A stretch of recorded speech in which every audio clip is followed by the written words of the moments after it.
پاکستان اس لیے ہارا کیونکہ پاکستان پریشر میں آ گیا تھا اور پاکستان کی جو فیلڈنگ تھی وہ بالکل پور فیلڈنگ تھی. ایسے لگ رہا تھا جیسے گلی محلے کی کرکٹ کھیل رہی ہے. یقین کرو ایسے اگر آپ کرو گے تو آپ کیسے جیتو گے؟ 25 کے قریب اوورز جو ہیں وہ انہوں نے ڈاٹ ہی کھیلے ہیں.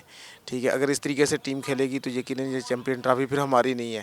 ٹھیک ہے, تو میں اس میں یہی کہوں گا کہ ٹیم کو جو ہے وہ مل کر جو ہے سوچنا چاہیے اور پوری پلاننگ کے ساتھ اترنا چاہیے. پہلے تو 10 اوورز میں جب 25 رن ہوئے تو اتنی مایوسی ہوئی کہ ایسے لگا جیسے بابر اعظم کی 50 لے ڈوبی ہے ہمیں.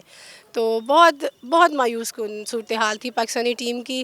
میرا خیال ہے کہ انہیں تھوڑا سا تیز کھیلنا چاہیے تھا. پتہ نہیں کس طرح سے انہوں نے اتنا سلو لے کے چلے, اسٹارٹر اتنا سلو کیا, اس کے بعد اگر کسی نے اچھا کھیلا بھی ہے تو لیکن ہم ہدف کو چیز نہیں کر سکے. نیوزی لینڈ کے ساتھ چونکہ میچ ہمارا اچھا نہیں رہا, ہم بہت مایوس ہیں, اور لیکن ہم چاہتے ہیں کہ ہمارا پاکستان کا اور جو بھارت کا مقابلہ ہے وہ بہت شاندار ہونا چاہیے. پاکستان, ہماری بہت زیادہ دعائیں ہیں کہ پاکستان, اللہ تعالیٰ کو معجزہ کرے کہ پاکستان ہی ون کرے. بابر اعظم نے بہت ساری بال ڈاٹ کھیلی اور رنز کے حوالے سے اگر بات کی جائے تو رنز اتنے خاصے اچیو نہیں کر سکے. ساؤ شکیل ہو گئے, رضوان ہو گئے, اتنی خاصی بیٹنگ نہیں کر سکے.